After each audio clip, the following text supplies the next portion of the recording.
Eu falo da importância da literatura e trago diálogos também de uma educação antirracista. E a colega está passando material de apoio que eu fiz para vocês, com material pensado, porque a minha apresentação foi feita com imagens. E daí vocês podem acompanhar as principais que eu coloquei na minha apresentação.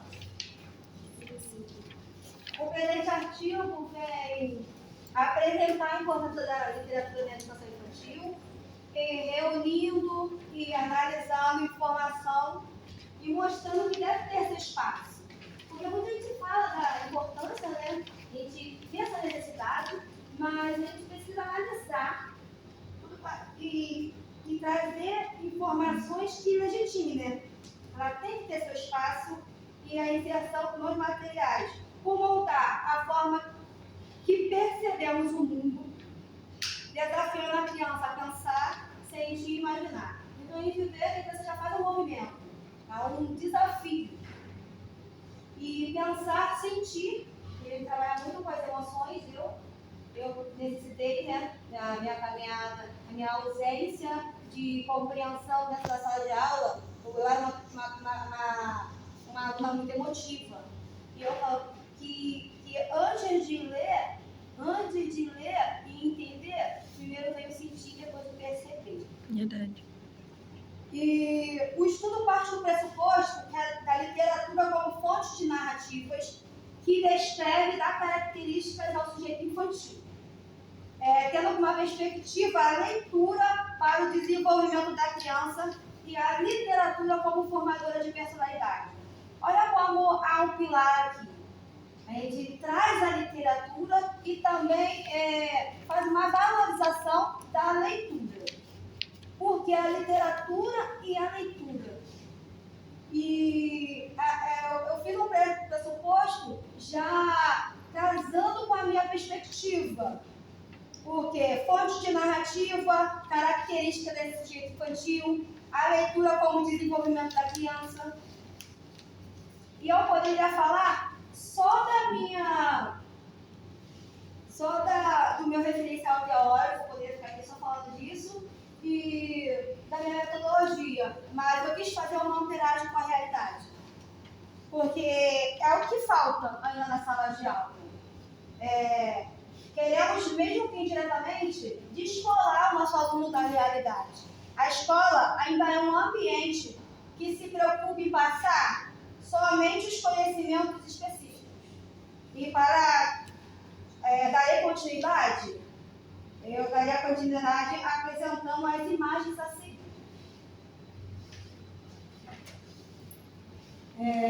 Essa imagem começa, né, porque eu dava uma reflexão.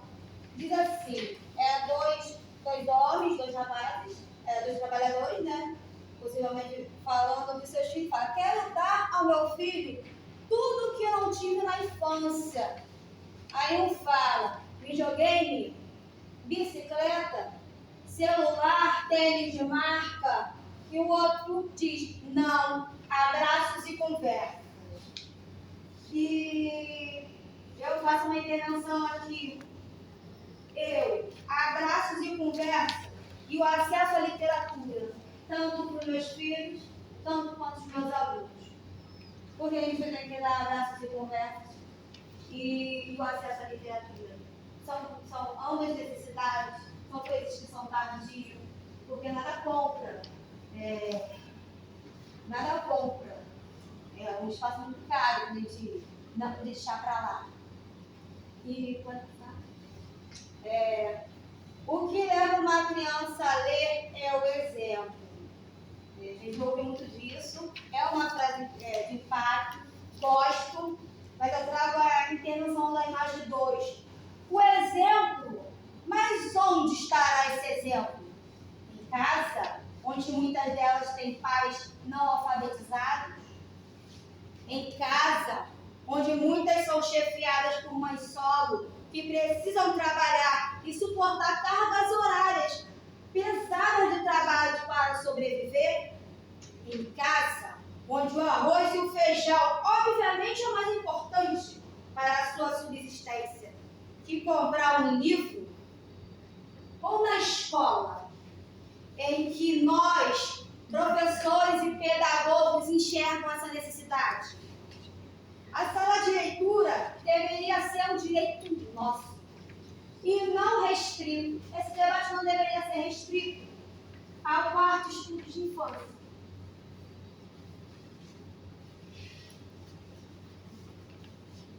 E era tudo tão lindo, essa imagem, era tudo tão lindo, que nem coube nos seus pequenos sonhos, ela precisou aprender a sonhar mais. É a cabeça do santo de Socorro Racione. A literatura permite isso, a querer sonhar mais. A leitura é condutora desse movimento. E eu posso provar isso citando Fox 2001, que diz que a literatura é uma ferramenta poderosa para estimular a imaginação das crianças e nutrir sua curiosidade inata. Então, é uma ferramenta poderosa, estimula. Você vê que são tantas palavras para atribuir, né, o benefício da literatura e nutre essa curiosidade. Porque a criança tem uma curiosidade inata. Ela vai fazer, como as meninas disseram, ela vai querer. Ela também sente, ela percebe. A gente tem que dar isso a ela. Mas primeiro, imagine um adulto, a curiosidade, a potência da nossa curiosidade. Imagine de uma criança. O que é que ela faz? O espaço de leitura se faz necessário para auxiliar no conhecimento de diversos povos, culturas e costumes. E eu posso provar isso citando Silvio 2003.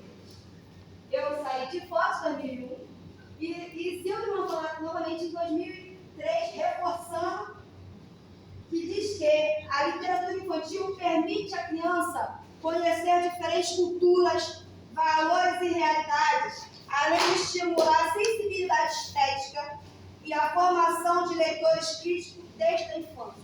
Você vê que não é uma coisa que está falando de agora. 2001, 2003. E essas são uma imagem, deixa eu mostrar para vocês. E tudo ficaria mais lindo quando há diálogos para uma educação antirracista. A gente fala de sonhar, a gente fala que é lindo, do que é possível, mas e tudo fica mais lindo quando há diálogos para uma educação antirracista, onde a criança passa a se perceber e ter consciência do seu lugar no mundo. E não fica alheia a tudo que lá acontece. Porque a gente fica no nosso inconsciente. Né? A gente fica esperando, ou passa a sua maioridade em busca de padrões inalcançáveis. E aqui, as charges, porque eu pesquisei o objeto da pesquisa, né? Eu fui atrás da percepção dos chargistas, para ver como eles estão lendo, né, as questões da educação. E aqui também são intervenções políticas. Eu vou contar a história do Brasil. Tem um personagem conhecido. E nós vamos contar a história do Brasil.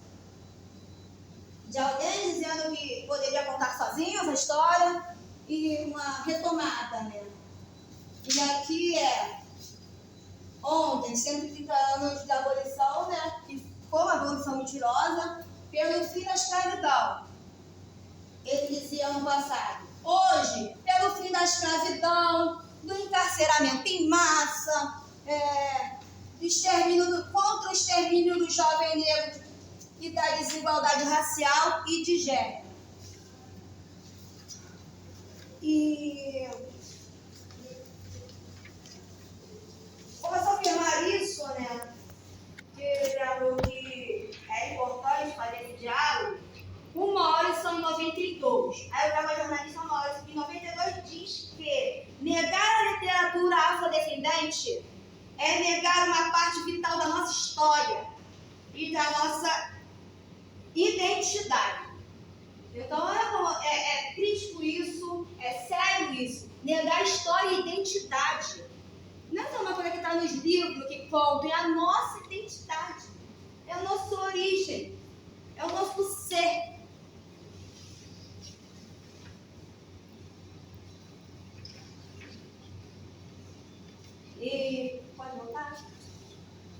aqui é dificuldade de leitura.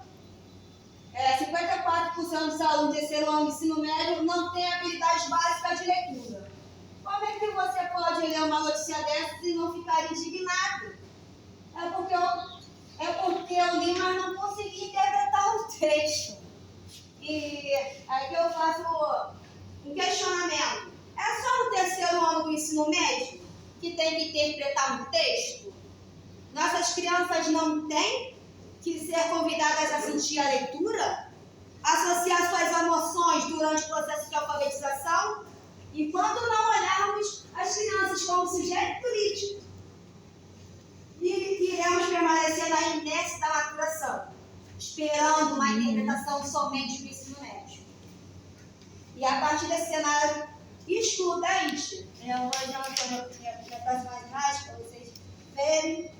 A partir desse cenário excludente, as crianças, independente da sua origem étnica, internalizam noções de normalidade e beleza, né, a partir de padrões brancos, perpetuando assim um ciclo de desigualdade e exclusão.